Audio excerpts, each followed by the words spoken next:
Halo, aku pakai headset deh. Gimana? Nah, nanti kita pembukaan, perkenalan singkat, kemudian langsung masuk ke pertanyaan gitu ya. Pertanyaan yang Iya, tadi kita sampaikan di awal. Jadi nanti iya. bakal ada tentang 5 WSH. Jadi kayak sharing aja apa yang kita tahu gitu. Sama-sama sosial kan. Sama-sama bukan Oke. gak ada dokter soalnya. Tapi itu ya, yang ini, yang pertama literasi, terus yang kedua tuh orang-orang tuh banyak yang stres tahu. Emang Hafiz gak stres ya? Hmm, ya lumayan sih, tapi cuman bisa emang agak bisa ditepisin gitu. Karena Iya. entah baku, Apalagi kalau baca konspirasi tuh. baca konspirasi. Ya udah mulai aja lah, nanti aku panjang. Oke, bismillahirrahmanirrahim. Assalamualaikum warahmatullahi wabarakatuh. Waalaikumsalam Nah, warahmatullahi wabarakatuh. perdana kita buat cash dan testing kalian uji coba bersama giat sosial kita. Ada namanya Kak Nuansa Geri. Halo Kak Nuansa. Halo. Halo. Oke, mungkin bisa saya perkenalkan secara singkat. Jadi Nuansa ini dulunya merupakan aktivis dari sang perempuan dan juga merupakan aktivis sosial yang berada di lingkungan kita, mahasiswa Indonesia yang lagi ada di Mesir. Nah, jadi kebetulan kemarin singkat cerita saya menemukan ada beberapa konsep yang cukup menarik melihat banyaknya informasi yang untuk pamflet atau sejenisnya yang berkaitan dengan coronavirus, dan itu yang membuat saya menarik untuk pengen melihat nuansa sebagai narasumber sekaligus kita bincang santai di sini. Gitu Kak ya. Ya, Uh, Sebelumnya di sini kita pengen ngomongin tentang coronavirus COVID-19. Nah, kalau tentang COVID-19 kira-kira apa nih Kak, sebagai pegiat sosial itu kira-kira melihat corona ini sebagai sebuah apa? corona tuh bisa dimaknakan dua ya kalau untuk kebanyakan manusia sekarang. Yang pertama ada senjata biologis, yang kedua adalah azab. Hanya kita perlu lebih arif mengartikan coronavirus ini agar tidak keblenger gitu. Corona itu sebuah virus. Virus itu tingkatannya kan lebih tinggi daripada bakteri ya. Okay. Dan sebenarnya lebih keras juga obatnya gitu. Dia ditemukan di Wuhan, dinamakan COVID-19 karena dia coronavirus disease, singkatan dari coronavirus disease yang ditemukan 2019, jadi COVID 2019. Sebenarnya ditemukannya sudah dari Desember, hanya baru ada lockdown, social distancing itu bulan ini ya. Pemerintah melihat ini sesuatu yang bahaya, maka baru diadakan. Tapi sebenarnya ditemukannya bulan Desember, Mas Hafiz. Oke. Terkait corona ini mungkin disebut sebagai pandemi ya. Kalau kita katakan pandemi berarti memang virus ini sebenarnya terlalu mengkhawatirkan. Karena pandemi ini terakhir itu kurang tahu saya ketika baca sejarah pandemi itu ketika ada Black, kalau kalian tahu tuh secara sejarah dari sisi historikalnya, kalau Black Death itu kan dia itu memang lebih mematikan dan munculnya itu di daerah Eropa, banyak memakan korban jiwa ketika itu, dan ketika kita berhadapan dengan apa yang sekarang dan labelnya menjadi pandemi juga membuat masyarakat khawatir. Dan ya COVID ini sendiri ketika dikatakan tadinya epidemi Epidemi itu kan hanya terisolasi di negara tertentu. Nah, tetapi ketika dia menjadi yang mengglobal, maka naik menjadi pandemi. Iya, betul. Kakak kira-kira tahu nggak ini kenapa bisa terjadi? Jadi tuh ada dua ini ya, ada konspirasi, ada seperti tadi di awal bilang gitu. Kalau kita pakai teori konspirasi, maka teori ini mengatakan virus ini adalah buatan dan dia sudah tertulis di kitab-kitab Zionis itu bahwa akan terjadi wabah yang muncul dari Wuhan di tahun ini gitu. Cuman itu kalau kita mempercayai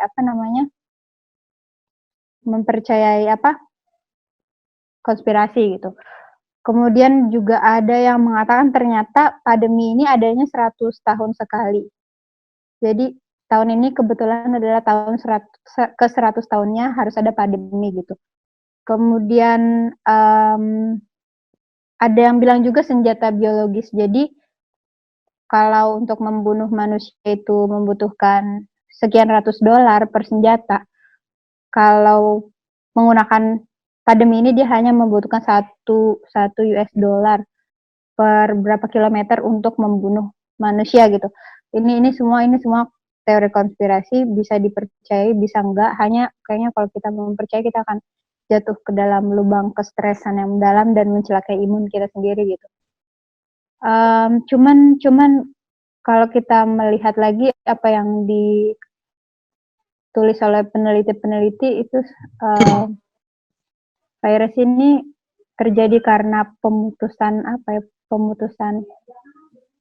penyakit yang dihasilkan oleh kelelawar dan ular ya kalau nggak salah ya. Jadi asalnya tuh dari pasar hewan terlarang gitu. Kalau menurut Islam, hewan-hewan ini yang tidak dibolehkan dimakan, hanya diperjualbelikan di Wuhan itu. Kira-kira yang kena penyakit ini siapa aja nih Kak? Gimana? Yang rentan. Terkena penyakit ini. Yang akan terkena, yang semua orang bisa terkena penyakit ini gitu. Jadi setiap orang berkewajiban untuk menjaga dirinya, melindungi dirinya dari penyakit ini. Khususnya orang-orang yang tidak memiliki imunitas tubuh yang baik. Sebenarnya 80% orang-orang yang meninggal karena corona ini adalah ada di rentang usia 45 sampai 65 tahun ya.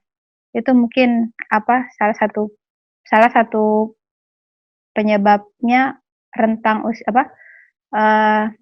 syaihuha atau ketuaan itu juga termasuk dalam usia renta juga termasuk dalam hal orang-orang yang harus difokuskan dilindungi dari terkenanya corona. Tapi yang jelas setiap orang bisa terkena, terlebih orang-orang yang mempunyai imunitas tubuh rendah dan Yang pertama berarti tadi karena faktor umur ya, umur yang tua itu bisa lebih rentan. Kemudian imunitas tadi ya. Iya. Oke, langsung masuk ke pembahasan inti deh Kak. Nah jadi penasaran nih dengan ada gagasan dari APIK Mesir itu tadi tentang masalah checklist literasi. Karena gini Kak, masalah yang kita hadapin sekarang itu benar-benar kita itu informasi itu udah terlalu banyak, kemudian semuanya terkesan panik, semuanya pengen menang. Akan tetapi kita tidak, karena kebanyakan informasi jadinya bingung mau di mana. Iya. Jadi numpuk gitu. Ada informasi jadi numpuk. Mau lihat yang mana? Iya. Nah, jika ada checklist literasi, tadi saya melihat beberapa poinnya ada tentang protokol kesehatan pemerintah, angka pencegahan. Nah ini bisa dijelaskan gimana ini konsepnya? Ya sebenarnya dari berbagai berita itu yang bisa kita ambil poinnya dan kita jadikan pola itu yang pertama deklarasi khusus ya, protokol kesehatan dari pemerintah. Itu yang harus kita pegang pertama gitu, karena mereka ini terhubung dengan jaringan dunia nasional yang akurasinya oke lah gitu.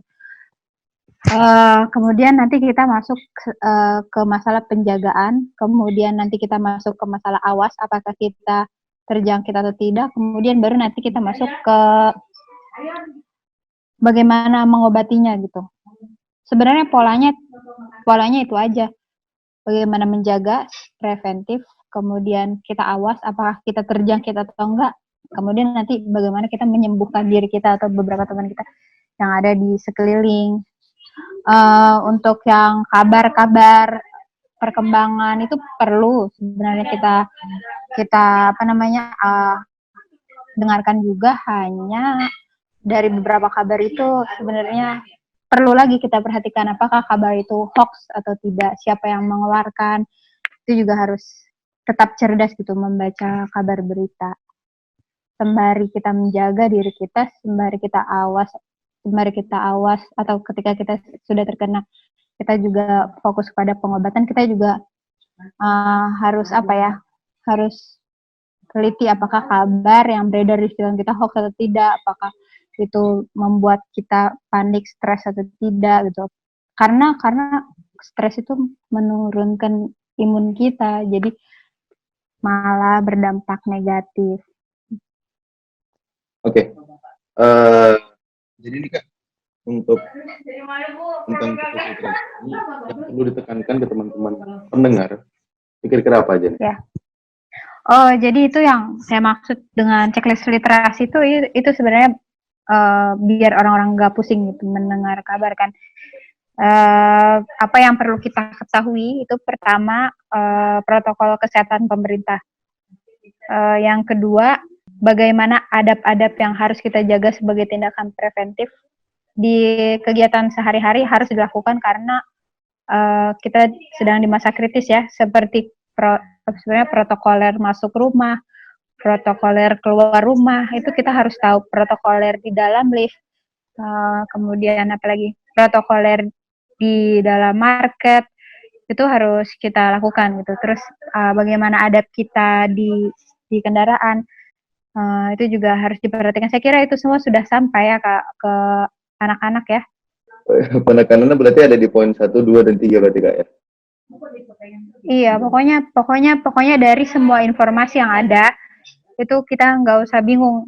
Karena polanya begini, pemberitaan apa yang sedang terjadi oleh apa yang sedang terjadi di Indonesia dan dunia, kemudian bagaimana langkah-langkah preventif, kemudian yang dilakukan adalah bila ternyata mengenal diri sendiri, apakah kita itu yang paling penting ya, mengenal diri sendiri apakah kita terjangkit atau tidak, karena orang yang tidak mengenal ini yang bahaya gitu. Jangan-jangan nanti dia ternyata positif tapi kan gitu ya, orang yang kena COVID-19 itu nyaris nggak ada ciri-cirinya, dalam arti kecuali di hari yang panjang gitu, tapi di hari pertama sampai hari keempat sampai hari ke-8 itu kan ciri-cirinya masih tidak terinfeksi. Jadi kita harus tetap awas sebenarnya bagaimana kondisi diri kita, apakah kita terjangkit atau enggak gitu, dengan memperhatikan gejala-gejalanya. Khawatirnya teman-teman ini belum sadar, ketika literasi ini belum sampai, ternyata dia sudah masuk ke gejala awal dan dia belum tahu, kan itu kasihan, nanti dia menular.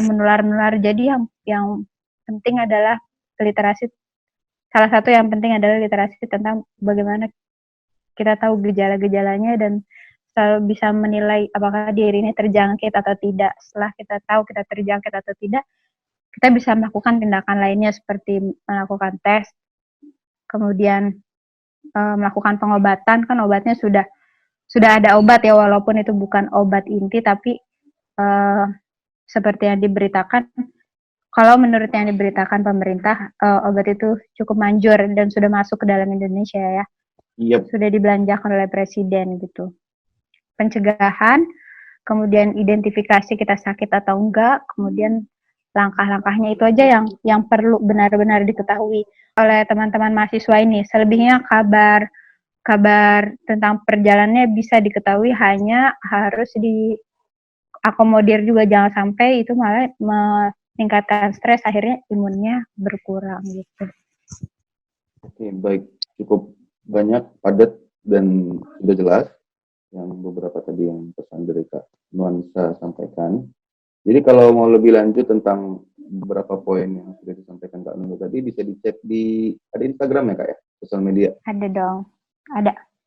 @apikmesir Instagram. Ya. Iya. Oke, tentang checklist literasi nanti bisa dicek di sosial media. Lanjut, dan boleh ya bertanya-tanya Kak ya? Nanti ya? Boleh dong. Ya. Oke, terakhir nih Kak, terakhir. Ya. Ya. Sekarang kita udah menghadapi beberapa himbauan atau yang step yang sudah menyebar itu tentang social distancing, kemudian himbauan untuk di rumah aja selama 2 minggu. Dan beberapa dari teman-teman ini masih ada yang belum terlalu aware dan belum terlalu sadar untuk mengindahkan beberapa himbauan ini gitu. Iya. Atau bahkan misalnya kalau di Indonesia yang terjadi malah yang ketika udah diliburkan sekolah, orang malah pergi liburan. Nah, itu yang terjadi di Indonesia. Kalau di sini mungkin ada beberapa, tetapi ada juga beberapa yang malah memindahkan beberapa aktivitas itu ke seperti bimbel. Ya, tapi kan itu kan juga sama aja, tidak ada social distancing. Nah, kira-kira pesan apa yang mau Kakak sampaikan buat teman-teman agar benar teman-teman fokus di rumah? Iya, jadi sebenarnya kebijakan universitas kita untuk meliburkan kita itu bukan untuk liburan, tapi untuk melakukan inkubasi terhadap diri sendiri. Isolasi mandiri adalah untuk inkubasi. Di masa inkubasi ini kita memperhatikan gejala-gejala yang ada di dalam diri kita, apakah ada gejala COVID, kemudian setelah itu baru kita melakukan tindakannya. Jadi universitas itu meliburkan kita bukan untuk liburan, tapi untuk melakukan inkubasi mandiri. Tuh. Mandiri. Oke. Perlu ditambahkan juga kemarin juga ketika saya melihat ya ada beberapa informasi bahan juga. Jadi kenapa 2 minggu? Itu kalau di beberapa anjuran dokter memang kenapa 2 minggu karena kita itu memang dianjurkan untuk bed rest, sama seperti inkubasi mungkin. Dan kita itu harus total di rumah, dan ketika masa 2 minggu itu imun kita itu terus meregenerasi istilahnya. Jadi benar tadi situ dihimbau untuk stay rumah dan biarkan beberapa virus yang masuk, bakteri dan sebagainya itu untuk diperbaiki lagi di dalam tubuh. Mungkin hampir sama juga inkubasi dan sebagainya. Oke. Terima kasih banyak buat Kak Nuansa.